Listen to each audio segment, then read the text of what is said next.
Bienvenue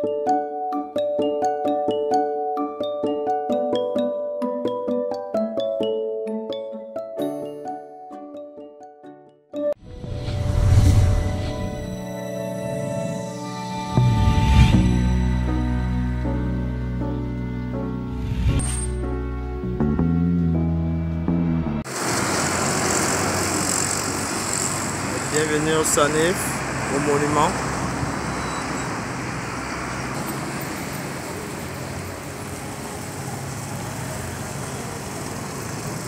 Merci. Madame Moune Anne-Laurence, chef section sciences humaines et sociales, représentant du secrétaire général de la Commission nationale pour l'UNESCO, Monsieur l'inspecteur général des services du ministère des Arts et de la Culture, représentant du ministre des Arts et de la Culture, Monsieur le sous-directeur des actions promotionnelles du ministère des petites et moyennes entreprises et de l'économie sociale de l'artisanat en chemin, professeur Esso Enamé, professeur à l'université de Padoue en Italie, représentant et enseignant, s'il vous plaît, à l'Institut des relations internationales du Cameroun et à l'École nationale supérieure des travaux publics, Monsieur Franck Roussel Ateba, président du Consortium national pour la nature, l'environnement et le développement durable, et par ailleurs chef projet SANEF, qui est à sa 3e édition. Mesdames, Messieurs les directeurs, distingués invités en haut rang et qualité respectives, bonjour.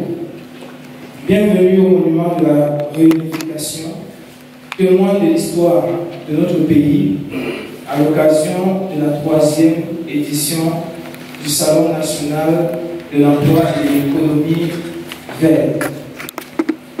Il se tient cette année sur le thème de la gestion des déchets. Alors, sans plus tarder, voici le programme de notre séance plénière qui commence. Nous allons commencer par l'exécution de l'hymne national. Par la suite, nous aurons la leçon inaugurale par le professeur Esso Enamé. Ensuite, nous aurons l'allocution de Madame la représentante du secrétaire de la Commission nationale pour l'UNESCO. Ensuite, nous aurons un mot de circonstance par le représentant du ministre des Arts et de l'Agriculture, Monsieur l'inspecteur général des services du MINA. Alors, sans plus tarder, nous allons commencer par le mot de bienvenue et l'allocution de circonstance de Monsieur le chef de projet Franck Roussel Ateba. L'hymne national. Ok, nous allons commencer par l'hymne national, merci. Je vais vous prier de l'hymne. Nous allons chanter l'hymne national à l'intégralité en français, nous allons prendre le refrain en français et en anglais. Au Cameroun, 1, 2, 3 et chant. Au Cameroun, berceau de nos ancêtres, par debout et jaloux de ta liberté. Comme un soleil, ton drapeau fier doit être un symbole ardent de foi et d'unité. Que tous les enfants du nord au sud, de l'est à l'ouest, soient tout amour. Que servir, que ce soit leur seul but, pour remplir le devoir toujours. Chère patrie, terre chérie, tu es notre seul et vrai bonheur.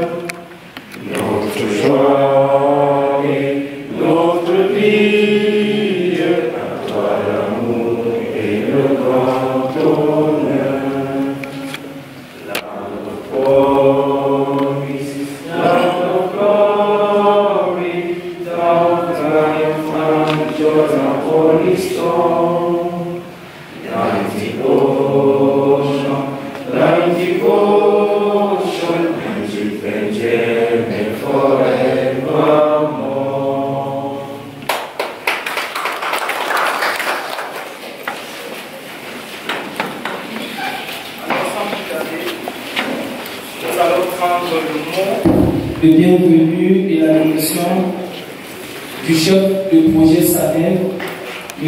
Franck Roussel Adeba.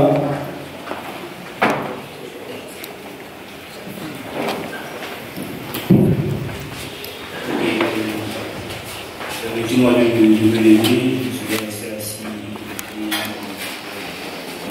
Une personnalité aussi grande que Madame la représentante, Monsieur le ministre, président de la Commission nationale de l'UNESCO, Monsieur le représentant, Monsieur le ministre de la Culture, professeur Joseph Soué-Lamé, qui est par ailleurs mon enseignant à l'Institut de la Recherche nationale.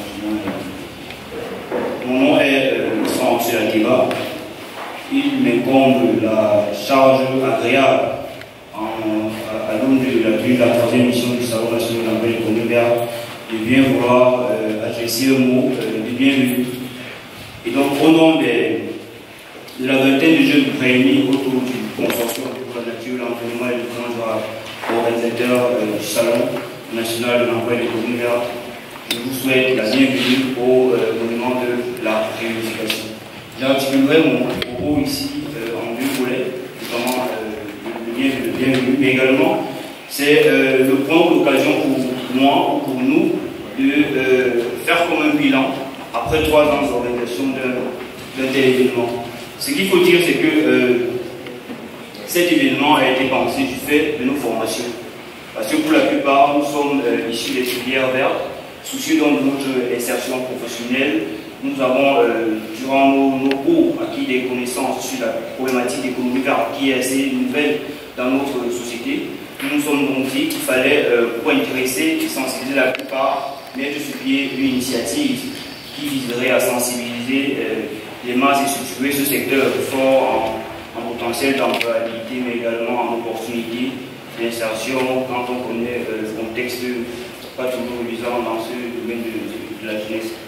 Donc voilà, pour faire le bilan, nous avons organisé la première édition et nous avons eu la grâce d'être accompagnés par le Dr Florence Bala qui nous a toujours mentoré pour l'organisation de cet événement. Et c'est donc avec elle et grâce à elle que nous pouvons toujours vous accueillir ici aujourd'hui. Je ne voulais pas vous poser la parole, je veux exprimer à Madame la représentante du ministre de l'Éducation de base, président de la Commission nationale de l'UNESCO, mes vifs remerciements pour le partenariat institutionnel accordé. Nous avons eu des manquements dans la planification de cet événement. Nous apprenons, nous sommes pour la plupart jeunes, vous allez le constater, que ce soit dans les équipes d'appui ou le staff. Et donc nous voulons avec vous organiser davantage mieux cet événement, de nature à avoir de meilleurs résultats. Vous avez vu, nous sommes vos enfants, ce qu'on a pu faire, imaginez ce qu'on ferait avec vous.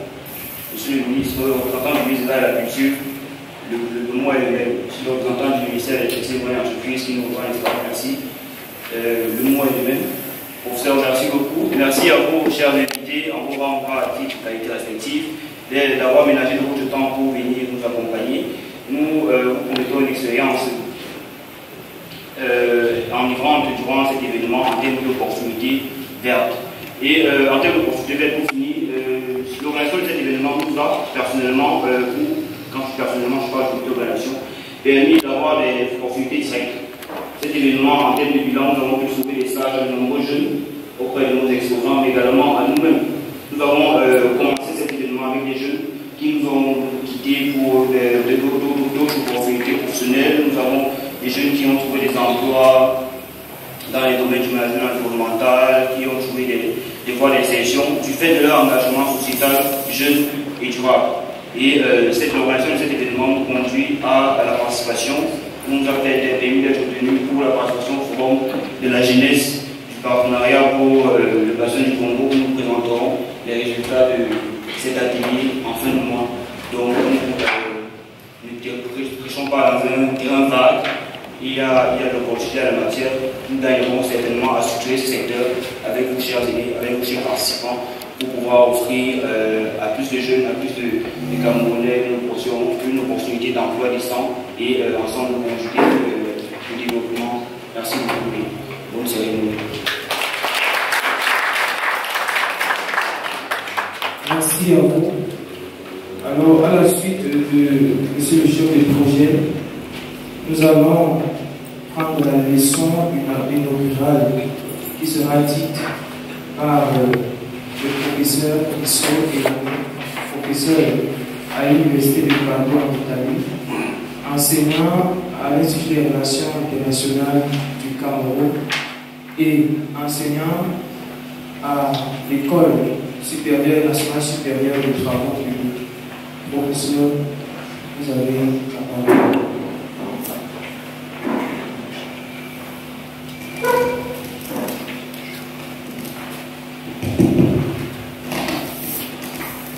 Bien, merci pour l'opportunité exceptionnelle que j'ai d'être ici avec les panélistes pour essayer d'apporter nos contributions en ce qui concerne ce salon spécial.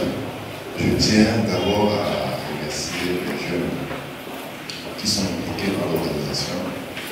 C'est vraiment super de voir les jeunes qui s'engagent de cette manière et dans une filière où ils sont convaincus qu'il y a effectivement des opportunités. Je suis aussi rassuré quand je vois parmi ceux qui sont présents mon nombre de jeunes. Ça, c'est un bon indicateur. Et je dois également vous dire quelques mots, je suis content d'être ici. Parce que, docteur Bala, nous avons fait le chemin ensemble. Elle a été marquée le chemin ensemble. On a fait les télés ensemble. On a fait le premier, deuxième, troisième, année à l'université de la Roue et de l'époque. Et puis, on avait un idéal. On avait un rêve. On était convaincus qu'on va changer le monde. On était convaincus qu'on a une génération qui va faire bouger les choses. Alors, quand elle m'interpelle par rapport à cette initiative, moi j'ai été très honoré. Très honoré parce que c'est une bataille douce. C'est un travail qualitatif. On doit percevoir les résultats. Parce que l'impact est sur les personnes qui changent leur comportement, qui adhèrent à un processus. Et un développement, c'est d'abord ça. Si vous n'avez pas un capital humain qui est préparé pour changer, qui est engagé, qui est motivé, qui est convaincu, vous ne pourrez pas. Quelles que soient les ressources qu'on va vous donner. Et c'est en ce sens que cette initiative me semble énormément intéressante. Je suis beaucoup plus intéressé parce que l'innovation, enfin, je ne l'appellerai pas l'innovation, la présence du ministère de la Culture sur une question qui est strictement de l'économie verte. Ça, c'est encouragé. Parce que dans l'imaginaire collectif, quand on dit culture, on ne voit pas ça. Les gens ont tendance à dissocier culture et environnement. Et alors que nous sommes les négros africains. Dans la civilisation négro-africaine, vous ne pouvez pas séparer culture et environnement. Je vais prendre des exemples simples. Un bois sacré. Un bois sacré. Si vous avez un bois sacré pour un Français, c'est simplement une forêt. Si vous prenez votre ami français maintenant, vous l'amenez dans un bois sacré, vous ne dites pas que c'est un bois sacré, il va vous dire que c'est une forêt. Oui, nous, les négros africains, on s'est transformé un espace naturel à un espace sacré qui est magico-religieux. Et ça, c'est très important. Et parce que la bataille qu'on a aujourd'hui, c'est une bataille de civilisation. On ne vous trompe pas. Aujourd'hui, l'erreur qu'on a eu à commettre, c'est d'être entré dans le développement avec la pensée occidentale. C'est l'erreur qu'on a eu à commettre. Parce que les fautes qu'on commet en matière de développement, c'est parce qu'on est centré sur la pensée occidentale. Alors que les Occidentaux sont centrés sur leurs pensées, les Chinois sur leurs pensées, les Arabes sur leurs pensées. C'est nous qui sommes connectés à la pensée de l'autre pour se développer. Et donc, quand je vois le ministère de la Culture, je dis chapeau, c'est une bonne chose. Parce qu'il est temps qu'on comprenne que rien, il n'y a aucun problème technique, de géotechnique. Il n'y a aucun problème technique pour le Cameroun si vous ne déclenchez pas le milieu culturel. Les gens se font des illusions. Faites tous vos études, faites tous vos calculs. La culture vous attend. Si vous n'intégrez pas, la culture vous attend. Je vous prends encore notre exemple. Le pont en eau profonde du Kribi. Tout le monde sait, pont en eau profonde du Kribi, c'est technique, il faut construire le pont, il faut construire le pont. Mais le pont, c'est où? Le pont, c'est dans un espace magico-religieux. On ne vous ment pas. Ce que l'on appelle communément des Mami Wata, ce n'est pas la blague. Allez demander aux populations autochtones. Ils vivent où? Là-dedans. Où? Les rochers. Quand vous voyez un rocher, vous voyez un rocher. Le rocher, c'est le lieu d'habitation. Ok? Des Mami Wata. Vous habitez sans Wata. Mais c'est une approche magico-religieuse. Elle est spirituelle. Ce n'est pas seulement chez les Batanes. C'est chez les Douala. Toute la côte africaine. Ok? Vous avez ça. Au Togo, au Bénin, en Côte d'Ivoire, vous avez ça. Le Bénin en a fait même une religion nationale. Le voodoo, c'est national, c'est une religion nationale. Alors, donc, on parle de quoi? On peut comprendre qu'on peut faire de l'autre import et on oublie qu'il y a la dimension culturelle qui est là. Et quand vous questionnez un Batana, il vous dit, ah, moi avec l'esprit, c'est tous les jours. Hein. L'esprit, c'est comme moi je suis comme l'esprit. Donc ça veut dire quoi? Du point de vue démographique. Ça veut dire quoi? Ça veut dire que ces besoins ne sont pas les besoins de M. X qui a erroné. Parce que lui a des besoins qui sont des besoins magico-religieux. On doit changer la manière de poser les problèmes. C'est pour ça que moi je suis honoré quand je vois le ministère de la Culture. Parce que le ministère de la Culture doit être partout.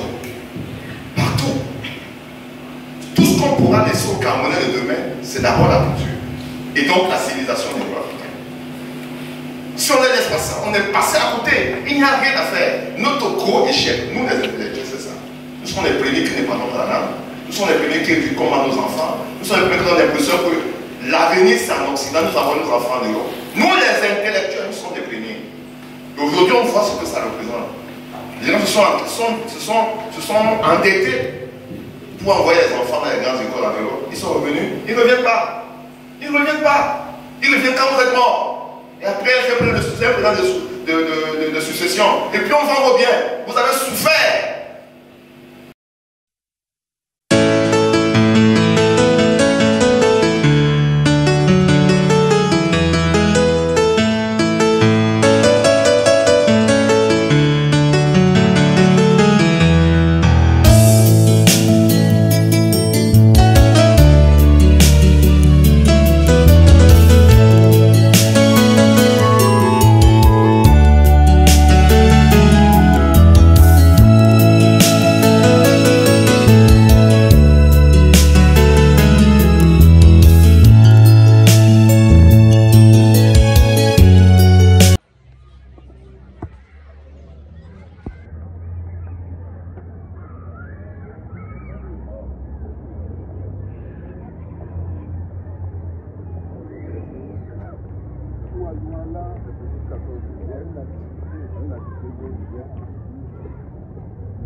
Alors, à part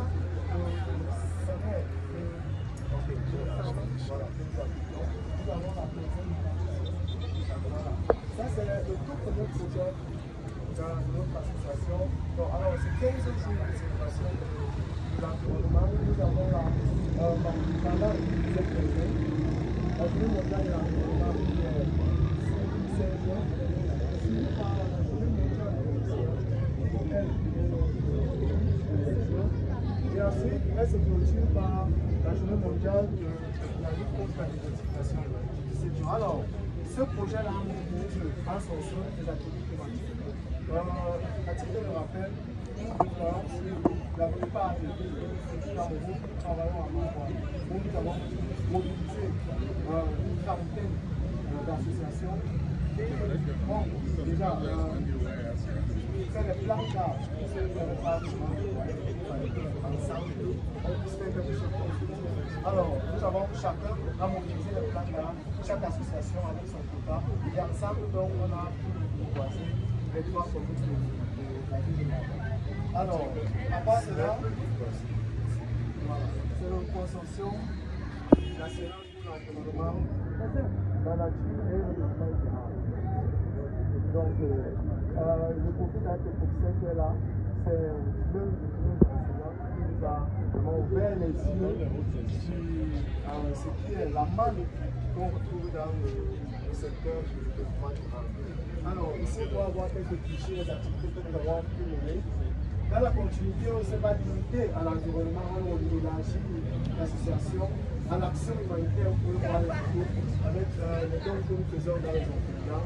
Et vu qu'on parle de consortium, on parle d'association des associations. Alors nous avons plusieurs associations partenaires. Il y a Voix 1 qui est représenté sur le site, il y a AGC, il y a Réunion.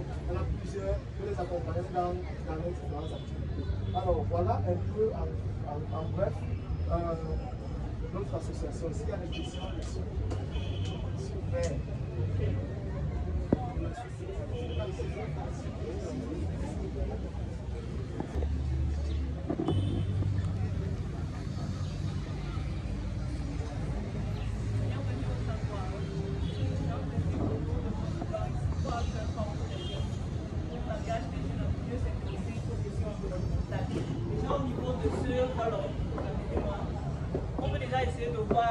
Thématiques que présente Bois dans la justice climatique, le plaidoyer, l'innovation, l'engagement, mais même le bien-être. À travers le bien-être, il est important que les jeunes s'engagent dans l'environnement, qui se relaxent de temps en temps. On a par exemple le sport. Quand on joue au sport, il faut jouer au sport en cherchant à protéger l'environnement. Donc, ces différentes, on appelle ça le bain des balles, sont faits par les jeunes. Parce que eux-mêmes s'engagent, comme il est important de protéger l'environnement. Voilà ce qu'on appelle le poids à l'exemple public, comme ça écrit là. En 2023, on l'a fait, chaque année on le fait. Ça permet aux jeunes de réutiliser les déchets. Et avec les déchets, on peut avoir une plastique, on peut avoir les anciens vêtements. Les gens ont décidé de faire ces tableaux que vous voyez là, avec les anciens vêtements. On ne porte plus les vêtements, au lieu d'aller jeter n'importe où, on peut faire utiliser, faire de l'art. À côté de cela, vous voyez très bien un petit salon. Vous voyez un très très beau salon à côté là. Ça également c'est fait par les jeunes, et le jeune même qui l'a confectionné avec son équipe dessus. Oui. Bien évidemment, bien évidemment. On peut s'asseoir dessus. On peut s'asseoir. Voilà, très bien. Ah oui. Là, c'est très confortable, très confortable. Et en passant, ceux qui l'ont confectionné, c'est l'électricité Cabrel. Celui qui l'a confectionné, peut-être qu'il a un mot à dire concernant ces chaises-là. C'est du mieux.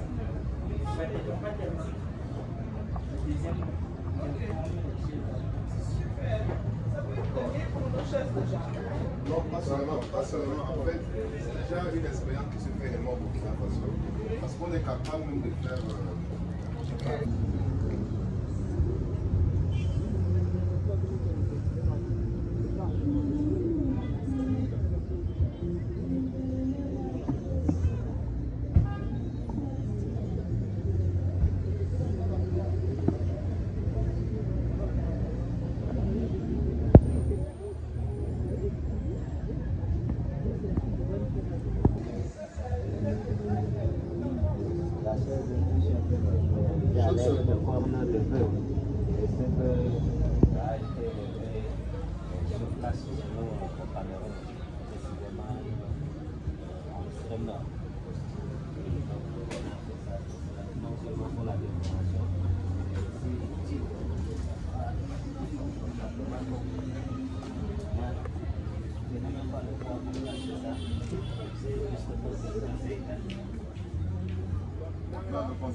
aussi les portes. Même les, comment on appelle ça, les chausse-pieds. Voilà. Les chausse-pieds. Ah oui, mais c'est bien ça. Hein? Voilà. Ah, si c'est bien, je vais regarder. Ah. Merci.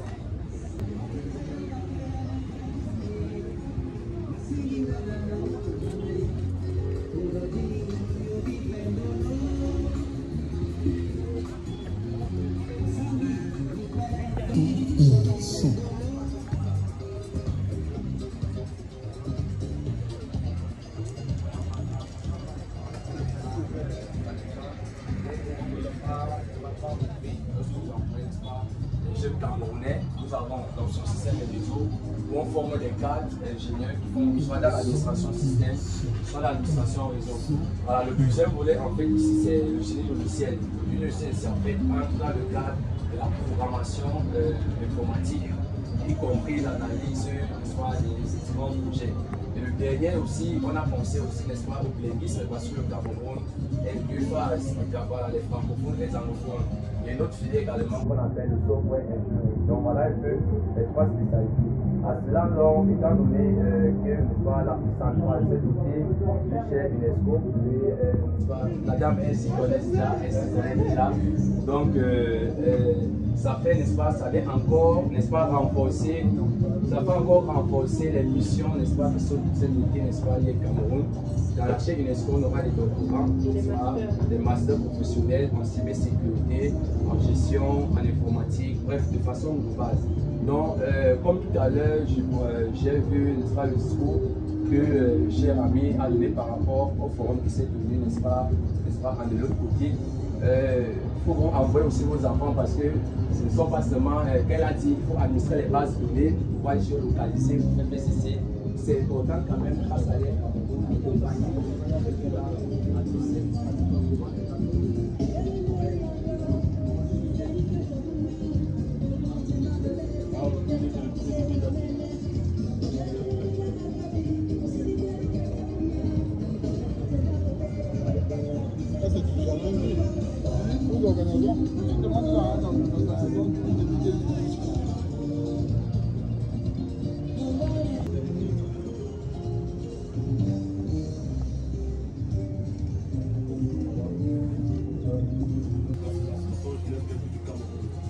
Elle a plus de 25 ans d'âge. Ouais, à l'université. Là, je fais ça plus de 25 ans d'âge. C'est notre plus de 15 ans d'âge. Donc,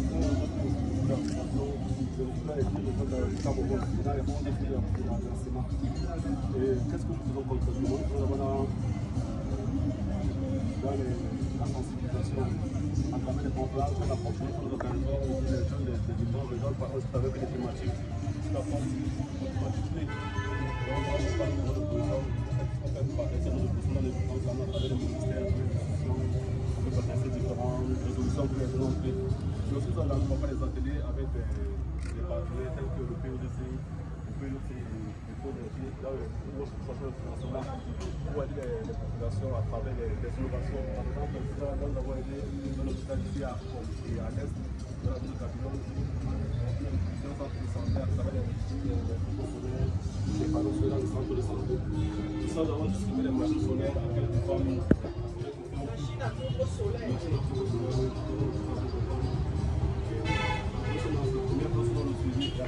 Nous avons par rapport à cette innovation, c'est que les manquements de la machine. Donc, on a la mémoration. Elles sont fabriquées. Elles ne sont pas fabriquées, c'est selon le problème. On veut donc que les spécialistes camerounais changer de transfert de compétences dans le salon camerounais. Donc, on l'appelle avec les partenaires, demander de voir comment ils vont s'installer ici pour pouvoir les jeunes pour cet exercice-là. Donc, ça peut continuer de voir avec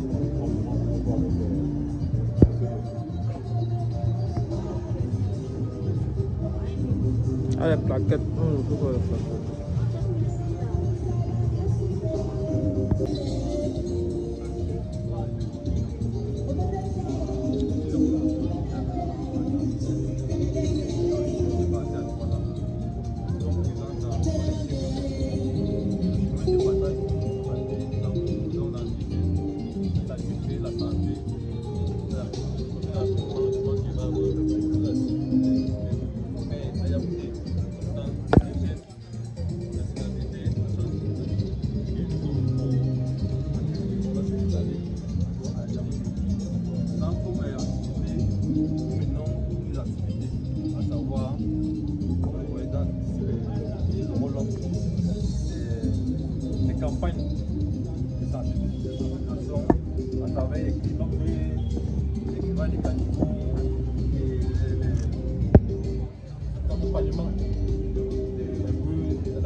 nous les accompagnons, à savoir dans la sensibilisation pour le paludisme, à travers la zone de moustiquaires et tout.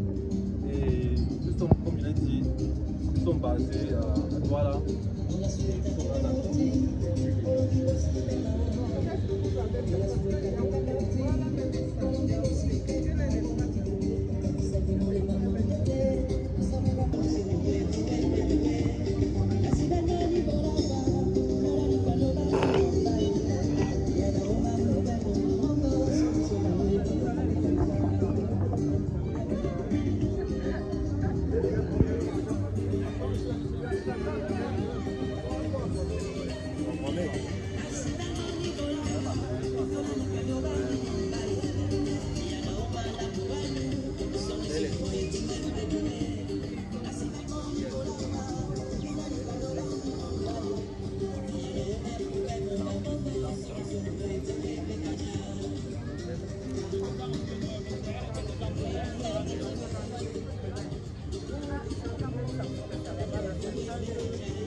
Le but qui est défini par les organisateurs, c'est celui de sensibiliser, de mobiliser autour de l'économie verte et l'économie circulaire, comme étant pourvoyeuse d'emploi, une niche d'emploi, une niche pour la redéfinition de notre paradigme sociétal, c'est ceci que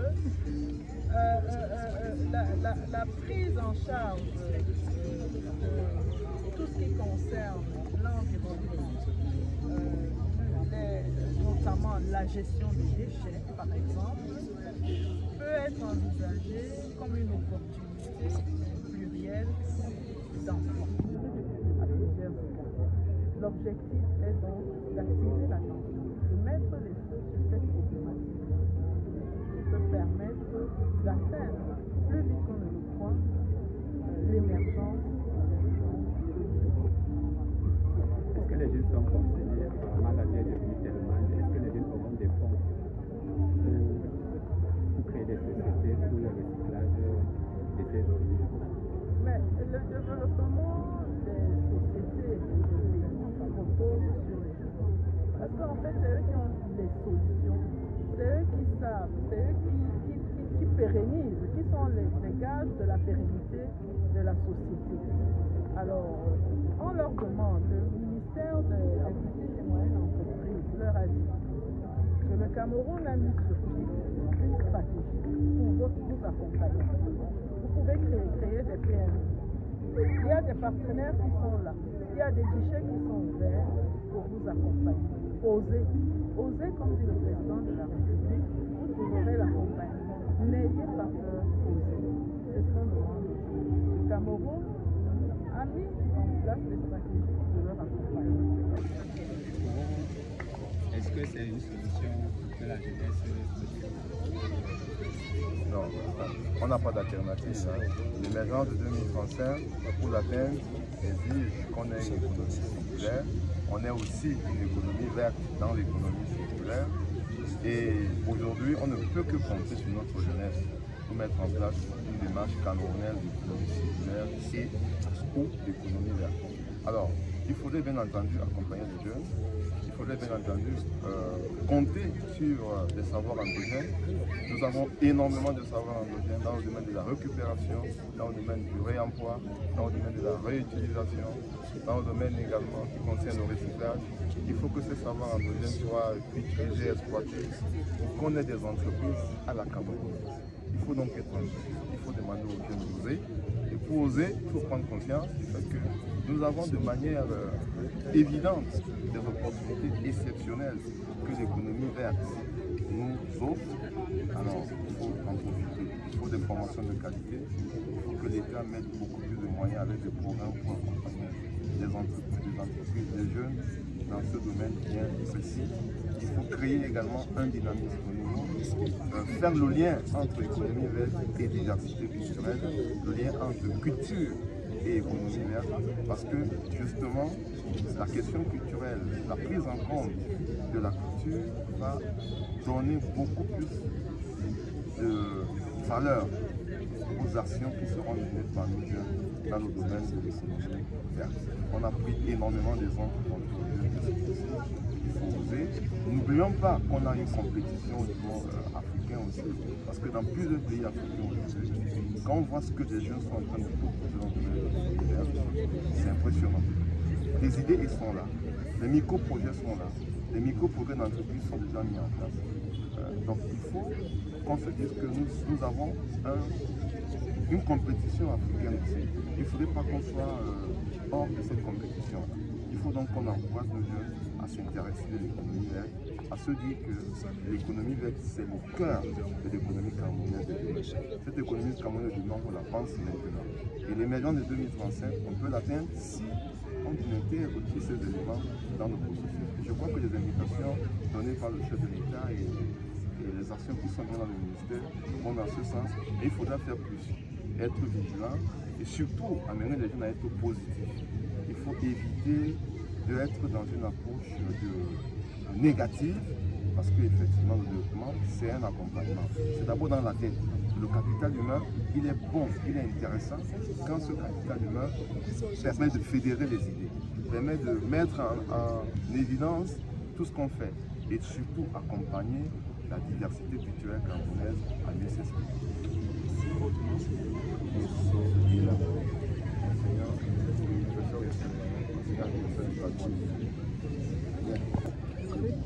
Oui, le sentiment ne peut être que bon.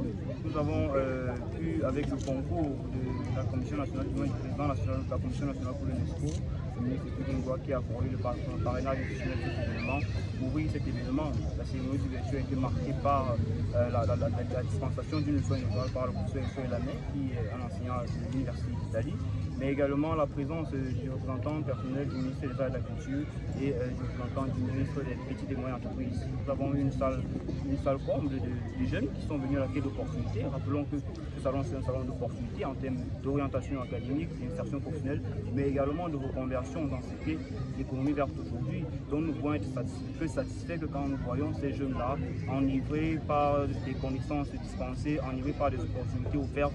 Donc, travailler à ce que nous ayons une économie un peu plus sobre, un peu plus propre, qui est celle de demain et qui garantira davantage d'emplois aux jeunes. Quand on connaît le taux de chômage et les autres inéquités qui existent. Donc, c'est une voie sur quelle économie verte nous sommes en train de tracer. Nous souhaitons structurer ce secteur de sorte à ce que les lignes puissent bouger, les jeunes puissent être insérés et financés.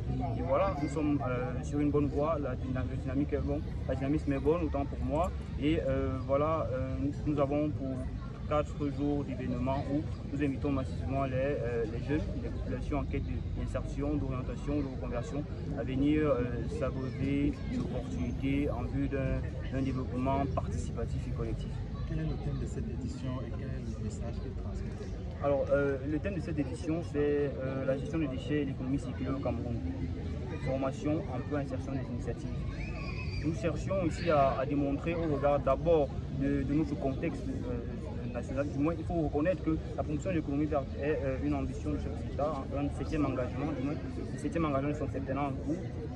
Et c'est le modèle économique de développement durable, un accord international que nous avons tous ratifié et qui convient de conduire au bout. Donc voilà, ce modèle économique veut qu'on ait une économie vertueuse. Une économie vertueuse, c'est une économie qui est circulaire. Une économie circulaire est celle qui fait appel au réemploi, à la réutilisation et à la réparation et bien d'autres, qui sont tous pour autant des maillons ou des secteurs d'emploi ou des vivriers d'emploi ou d'opportunités pour les jeunes. Donc c'est clairement le message à passer. Avec la mondialisation, l'évolution et tout, il est question de s'adapter, nous adapter aux enjeux du développement durable et s'insérer dans une économie qui ne va pas disparaître. Il ne sert à rien aujourd'hui de se former dans l'énergie fossile. On sait que dans 5 ans, 10 ans et tout, on pourrait passer à l'électrique complètement et avoir des jeunes qui perdent des emplois ou qui sont formés inutilement. Donc il convient d'orienter les jeunes vers les bonnes filières, vers des bons emplois et voilà, travailler à ce que nous ayons un développement durable au sens du développement durable de la conférence de l'Union.